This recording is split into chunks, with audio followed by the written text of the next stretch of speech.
Pero ya sabíamos que Felipe Calderón era el siervo de Genaro García Luna.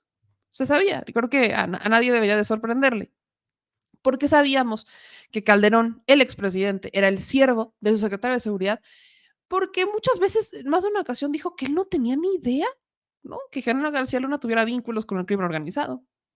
Pese a que hay testigos que la padecieron horrible, que le dijeron directamente a Felipe Calderón que García Luna tenía nexos con el crimen organizado. Terminaron en la cárcel, bueno, ya están fuera y todo, pero sí hay testimonios que le dijeron a García, a Calderón.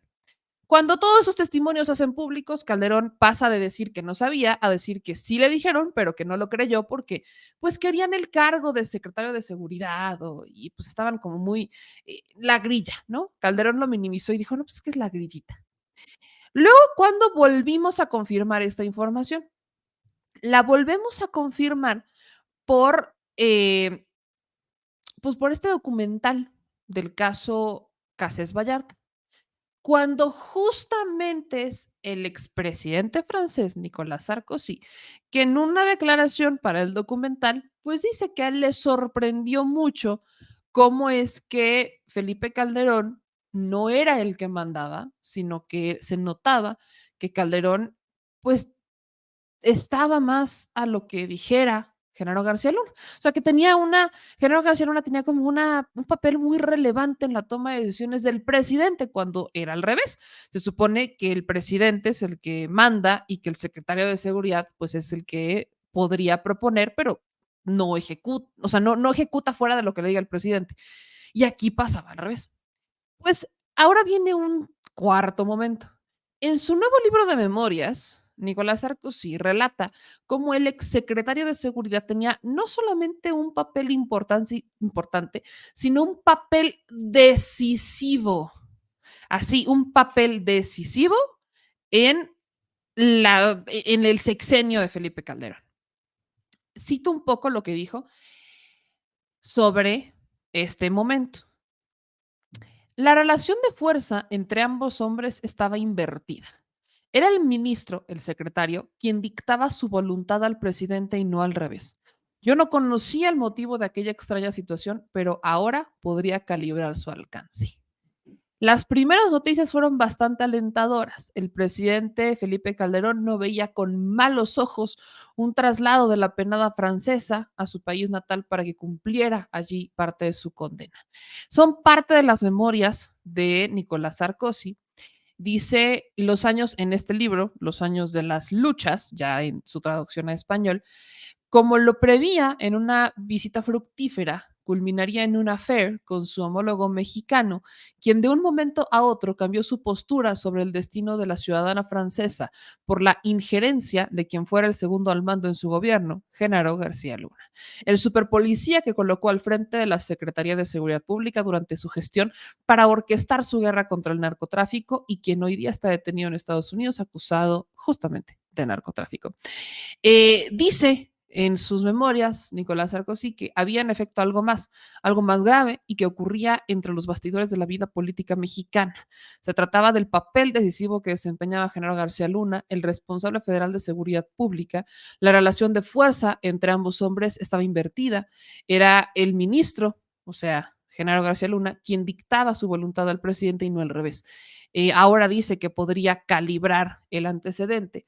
Sarkozy recuerda en aproximadamente 9 páginas que dedica a este episodio del caso Casés Vallarta, que fue emblemático en el tema de Florence Cassés, al menos para él, porque él sí toma una postura muy relevante para sacar a Florence Cassés de la cárcel.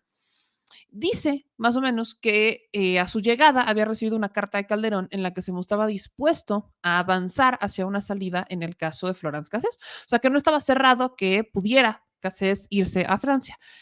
Ella, recordamos que fue acusada junto con Israel Vallarta de pertenecer a una banda de secuestradores que fue exhibido en un montaje televisivo ideado por García Luna y Cárdenas Palomino al final del gobierno de Vicente Fox, en el que estuvieron implicadas Televisa y TV Azteca, sobre todo Televisa y Loret de Mola, particularmente, aunque también participa TV Azteca.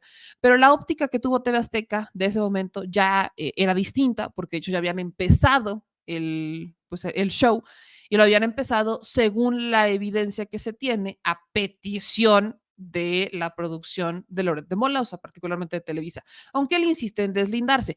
Pero el escenario de todo esto ni siquiera es tanto Loret, sino García Luna, ¿no? Que todo viene ideado y montado entre García Luna y Cárdenas Palomino para favorecer pues a un cierto empresario que les hacía sus respectivos favores y las cosas se salen completamente de control. Por cierto, Israel Vallarta ya tiene 18 años sin recibir una sentencia, ¿no? Mientras que el papel decisivo de Nicolás Sarkozy logra que pues, Floranska se salga de la cárcel y que ahora ya esté en su lugar, casada, feliz, tranquila, al menos respirando aire libre, mientras que Israel Vallarta sigue en prisión. Todavía escuchamos estos relatos de Mari Vallarta en donde acusa que hay violaciones de derechos humanos a Israel Vallarta dentro de prisión y demás. Entonces, tras este conflicto diplomático que se da entre Francia y México, Florence fue liberada en 2013 y el expresidente francés cuenta que previo a su visita oficial, tanto Calderón como Margarita Zavala y lo invitan, ¿no? Invitan a Nicolás Sarkozy y a Carla Bruni a una casa de campo de un tal Roberto Hernández, empresario al que, como reseña el periodista Jorge Cepeta Patterson, se le perdona en esta administración el pago de impuestos por más de 3.000 millones de dólares por la venta de Banamex, una operación total por más de 12.000 millones. Nicolás Sarkozy en sus memorias relata que esta buena relación que había en un principio cambió en la primera comida oficial que tuvieron con el matrimonio presidencial mexicano. Cito otro fragmento de este libro de Nicolás Sarkozy. El ambiente había sido cálido, cálido y distendido en aquella finca en la que quisieron invitarnos. Las cosas se torcieron en el momento en el que pronuncié el nombre de Florence Cassé. La violencia de su respuesta me dejó de piedra. Yo no contaba con algo así. Era evidente que aquello ahora representaba para el presidente Calderón un asunto personal. El hombre se mostraba totalmente enroncado en sus certezas. Aquello chocaba francamente con la carta que me había escrito con anterioridad. Carla estaba tan aterrorizada como yo. Fue entonces cuando sospeché que algo no cuadraba y que había algo que no sabíamos. Ese algo que no sabíamos Sarkozy supuestamente lo va revelando poco a poco al relatar el poder que ejercía Genaro García Luna sobre la relación de Felipe Calderón o con Felipe Calderón, que insisto, ya lo había mencionado al menos de una manera más breve en este documental de Netflix sobre el montaje detrás del caso Casés Vallarta.